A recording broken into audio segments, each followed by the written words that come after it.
Just going home from a late show. Don't want to meet me at home.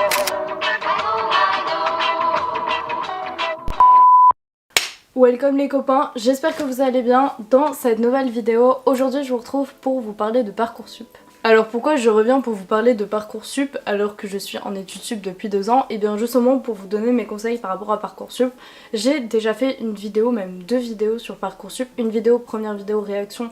à Parcoursup quand j'étais en terminale, puis une vidéo l'année dernière réaction 1 an après à mes vœux, mais j'ai jamais fait de vidéo sur le process on va dire Parcoursup et on me l'a demandé plusieurs fois. Je pensais vraiment pas que ça intéresserait des gens, mais je me suis dit que ça pouvait aider les personnes qui peut-être étaient en terminale et avaient besoin de faire Parcoursup, ou même les personnes qui sont plus vieilles et qui souhaitent refaire une réorientation. Attention, je ne suis pas professionnelle, je dis pas que mes conseils sont beaucoup mieux que ceux de tout le monde, mais quand même pas mal intéressée à ce sujet-là. Et c'est pour ça que je peux peut-être vous faire gagner un peu de temps. Alors pour commencer, au niveau des dates, je pense que vous les connaissez, mais au cas où je vais les répéter, mais j'espère quand même que vous les connaissez. Donc du 20 janvier au 11 mars, donc c'est bientôt, vous devez formuler vos vœux, c'est-à-dire mettre les vœux que vous souhaitez avoir. Et vous avez jusqu'au 8 avril pour finaliser vos vœux, faire vos lettres de motivation et tout. Donc ça veut dire que le 11 mars, il faut que vous ayez choisi où vous voulez aller. Et le 8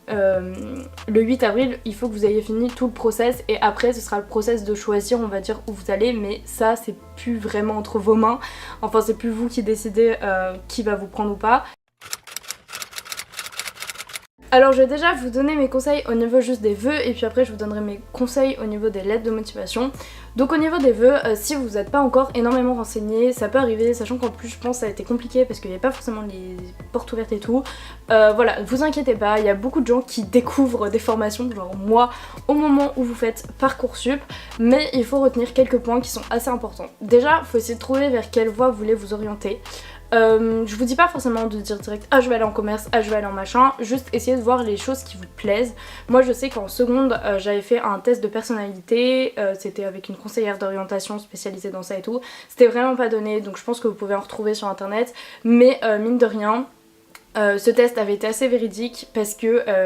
à l'époque je pensais pas du tout faire du commerce, vraiment j'étais pas du tout partie faire cette voie là, et aujourd'hui j'ai relu le dossier qu'elle m'avait fait en seconde et tous les métiers qu'elle me conseillait c'est des métiers que je compte faire voilà 4-5 ans après et que je compte faire dans quelques années et qui m'animent aujourd'hui, donc voilà, notamment tout ce qui est métier dans la communication et tout, alors qu'à l'époque j'avais pas du tout parlé de ma chaîne YouTube et j'avais pas du tout parlé de mes passions autour de la communication. Mais mine de rien il existe d'autres sites sur internet pour faire des tests de personnalité, c'est pas 100% fiable mais ça peut peut-être vous orienter. Ensuite, si vous n'avez pas forcément envie de faire ça, vous pouvez vous demander quelles sont les choses que vous aimez. Voilà, le moment de mettre vos vœux, c'est le moment je pense où faut pas se fermer de porte parce que on est en mars, mine de rien, d'ici juin, juillet, vous changerez peut-être d'avis sur des choses, donc je vous dis pas de mettre toutes vos formations vers une voie. Justement, moi ce que je vous conseille c'est de mettre plein de trucs. Moi vraiment j'avais mis des trucs en journalisme, des trucs en commerce, des trucs en histoire, des trucs en sciences politiques, j'avais mis vraiment plein de choses parce que j'étais fermée à rien et je me disais je préfère me laisser encore le temps de voir vers quoi je vais m'orienter, et donc j'avais mis pas mal de choses. En plus ce que je vous conseille pour maximiser vos chances c'est de jouer sur les sous-vœux. Donc par exemple si vous voulez une prépa ECE, je vous donne cet exemple là mais ça marche pour les DUT et tout, ça vous fait un vœu et vous pouvez mettre en sous-vœu des villes et des classes préparatoires. Donc par exemple si vous voulez, imaginons, bon je vous dis ça mais voilà, prépa ECE à Louis-le-Grand, même si c'est très dur à avoir, et mettez pas que prépa ECE à Louis-le-Grand, profitez-en pour mettre genre je sais pas toutes les prépas qui vous intéressent, parce que comme ça vous êtes sûr d'avoir quelque chose. Autre conseil, et souvent les profs vous donnent ce conseil et c'est parfois un truc qui est pas trop écouté, mais si vous voulez faites-le, c'est de mettre au moins des facs, de mettre des trucs que vous êtes sûr d'avoir. Pourquoi? Parce que on sait jamais ce qui peut se passer, on n'est jamais au courant de comment va se dérouler le process, et même si vous avez des très bonnes notes, vaut mieux vous assurer un truc, quitte à le refuser après, pas de souci, mais juste mettez au moins quelques vœux sûrs, des vœux qui sont pas sélectifs, et donc pour vous permettre d'avoir toujours une roue de secours. Pour vous informer sur les écoles, j'imagine que ça doit être très compliqué, ou sur les facs, voilà. Moi ce que je vous conseille c'est d'abord d'aller sur le site, évidemment, de regarder les vidéos, les trucs comme ça. Après s'il n'y a pas beaucoup de ressources et si vous voulez des avis plus objectifs, parce que c'est sûr que les écoles vont toujours essayer de se vendre, je vous conseille d'aller sur Instagram et d'aller par exemple dans le compte Insta de l'école ou de la fac et de voir les gens qui sont abonnés, de voir dans leur bio si c'est marqué qui sont dans cette école et de leur envoyer un petit message. Vous perdez rien à essayer, souvent c'est des gens qui vont vous répondre. Si vous êtes en école de commerce ou même dans d'autres écoles, je sais pas si ça existe, vous pouvez aussi vous abonner au compte Insta l'association des portes ouvertes et envoyer un message et très souvent ils vont vous répondre et ils vont vous aider parce qu'il n'y a pas forcément de portes ouvertes actuellement. Évidemment vous pouvez aller sur YouTube pour chercher des infos. Après encore une fois, moi je suis par exemple une des seules qui parle de mon école sur internet et je peux pas représenter tous les étudiants, donc vaut mieux être au courant de pas mal de choses. Voilà, renseignez-vous bien quand même, creusez, faut pas non plus connaître l'école sur le bout des doigts pour faire une demande de formation parce que vous faites quand même beaucoup de demandes de formation, mais ça sert à rien de perdre du temps si vous savez direct que vous voudrez pas aller à cette école. Aussi un truc que je peux vous conseiller, c'est si vous voulez voir ce que sont devenus les anciens étudiants, donc vous pouvez aller sur LinkedIn, mais moi j'avais fait un truc plus simple parce que je connaissais pas encore et tout, j'étais allée sur Twitter, c'était vraiment tordu, pour la prépa ECE où je voulais aller et j'avais tapé le nom de la prépa ECE vite fait sur Twitter et j'avais trouvé des gens qui avaient dit oh j'ai été prise à cette prépa les années précédentes et après j'étais allée les stalker sur Insta pour voir à quelles écoles ils étaient maintenant parce que les chiffres des écoles, enfin les chiffres que nous donnent les prépas et tout c'est peut-être vrai mais c'est toujours plus concret. C'est toujours plus concret je trouve de voir où sont allés certains anciens élèves, donc pour ça vraiment n'hésitez pas à stalker, n'hésitez pas à envoyer des messages, n'hésitez pas à vous renseigner à fond auprès des étudiants parce que c'est auprès des étudiants que vous allez avoir le plus d'infos. Après prenez des pincettes, après je vais vous dire un truc, prenez les avis avec des pincettes parce qu'on n'a pas connu ma génération et la génération d'après, les facs et les écoles et tout normal, c'est à dire que je pense qu'on aura tous des avis un peu plus négatifs sur certains points par rapport au Covid parce qu'on n'a pas eu les cours en vrai, mais justement ça peut être intéressant de voir comment les écoles ont géré. Donc ça c'est au niveau de la formulation des vœux. Oubliez vraiment pas de valider vos vœux, enfin de valider vos demandes de vœux, surtout si vous n'êtes pas forcément énormément encadré par vos profs qui vous le rappellent pas et tout. C'est hyper important et même si vous comptez rien faire l'année prochaine, je vous conseille de mettre quand même un vœu, même si vous comptez faire des écoles hors Parcoursup. Un autre conseil que je vais vous donner, et ça va vraiment à l'encontre de tout ce que les youtubeurs vous disent, mais s'il vous plaît renseignez-vous sur la crédibilité de l'école où vous allez et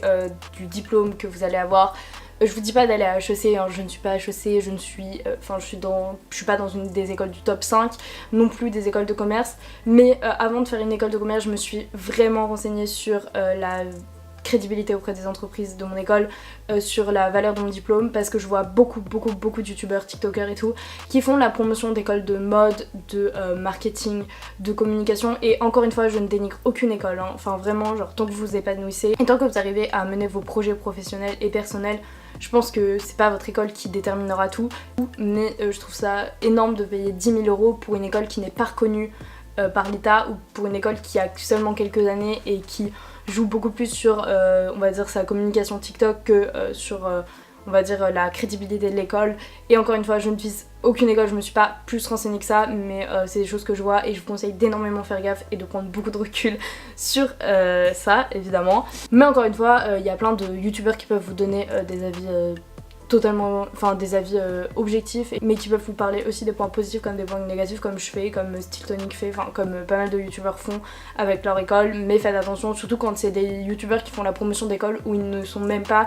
je veux dire je comprends pas trop l'intérêt.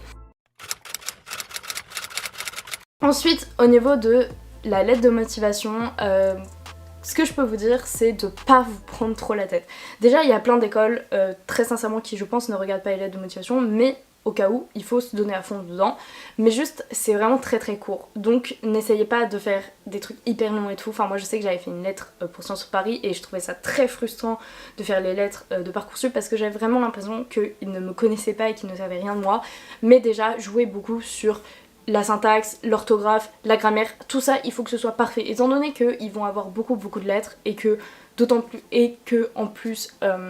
les lettres sont courtes. Déjà s'il n'y a aucune faute ça donne une bonne image, surtout pour les filières sélectives. Ensuite à vous de construire votre lettre comme vous voulez. Franchement je pense pas qu'il y ait vraiment de règles précises parce qu'encore une fois c'est très court, vous pouvez faire 3 parties.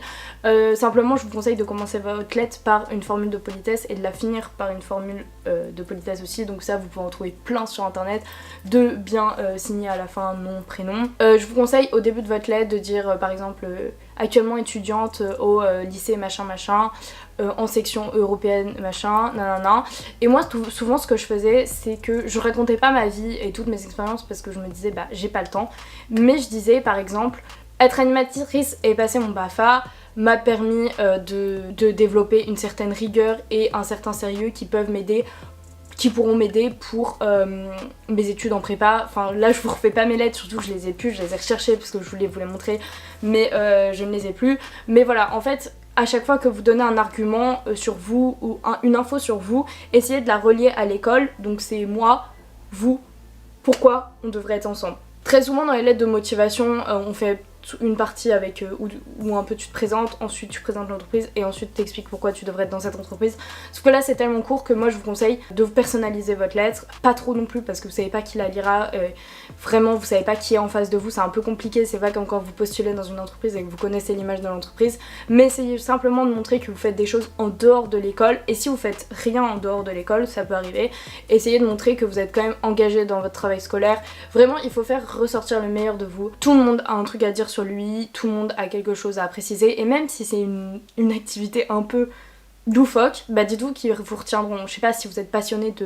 de Rubik's Cube et vous faites des concours de ça, bah vous pouvez très bien le caler en disant que ça vous a appris à gérer votre stress. Donc voilà pour la lettre de motivation. J'ai pas envie de trop vous donner de trucs à faire dessus parce que je trouve que après ça te frustre et t'as tendance à faire pareil que tout le monde, mais vraiment réfléchissez longtemps et faites corriger vos lettres de motivation et surtout faites-en. Même si on n'est pas sûr que les facs les lisent, faites-en et personnalisez surtout chaque lettre à la formation que vous allez faire. Si vous allez dans une école de journaliste ou dans une prépa scientifique, vous pouvez pas mettre les mêmes points. Si vous avez envie de mettre des petits trucs bonus, vous pouvez vous renseigner sur l'école. Je sais pas, si par exemple vous voyez que votre école propose tous ses cours en anglais, et bien vous pouvez dire que vous avez, imaginons, vécu à l'étranger et que là-bas vous étiez souvent avec des exchanges et avec des gens qui parlaient anglais et que vous aimeriez beaucoup retrouver ça, ou au contraire si vous n'avez pas fait ça, vous pouvez dire que vous avez toujours rêvé de partir à l'étranger mais que vous n'avez pas pu, et donc là ça pourrait vous permettre de progresser en anglais. Voilà, je pense que les écoles aiment bien que vous vous renseigniez sur elles, les écoles ou les facs même. Un autre point au niveau du choix des vœux que j'ai oublié de préciser, ça va être au niveau de la ville. Je pense que soit on donne trop d'importance à la ville où on va aller, soit on n'en donne pas assez, mais à mon avis c'est limite 50-50 formation ville, après ça va dépendre, mais c'est vrai que des fois il y a des très bonnes formations qui sont dans des villes qui sont pas attractives, mais dites-vous que si c'est pour 1 ou 2 ans de votre vie et que c'est à un moment où vous allez taffer de ouf, c'est pas très grave, vraiment c'est pas grave. Par exemple si vous êtes genre je sais pas dans des villes paumées autour de Lille ou autour de Paris, c'est pas grave, vous pourrez toujours rejoindre la ville, surtout si vous êtes en prépa, dans tous les cas vous aurez pas forcément le temps de sortir énormément, mais je pense qu'il faut quand même penser au choix de la ville. Moi je sais que j'étais quand même restée plus vers le nord parce que je savais que financièrement revenir chez moi ou revenir voir mes potes ça allait être compliqué si j'étais à Aix-en-Provence ou à Marseille. Donc ça c'est des trucs auxquels penser, mais si je peux vous donner un conseil après 2 ans en études sup, la première année c'est peut-être dur d'être loin de sa famille et tout, mais au bout d'un moment tu finis par t'habituer. Donc si vous savez que vous allez faire vos études dans une ville pour plusieurs années et que c'est une ville qui vous attire mais que vous avez peur, n'ayez pas peur, enfin vous arriverez à vous faire des potes, vous arriverez vraiment à vous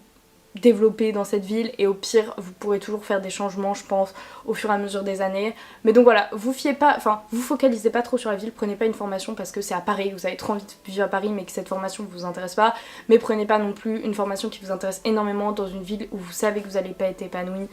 Donc voilà, c'est vraiment un entre-deux à trouver. Au moment du choix des vœux, je pense que c'est vraiment hyper personnel, faut faire des listes, faut réfléchir vraiment, faut surtout penser à vous et pas à ce que votre famille veut ou ce que votre mec veut, ce que votre pote veut, pensez à ce que vous voulez. J'espère que cette vidéo vous aura plu et vous aura un minimum aidé, je vous fais des gros bisous. N'hésitez pas à vous abonner à mon Insta et à me dire si vous voulez d'autres vidéos sur ce sujet un peu de vie étudiante.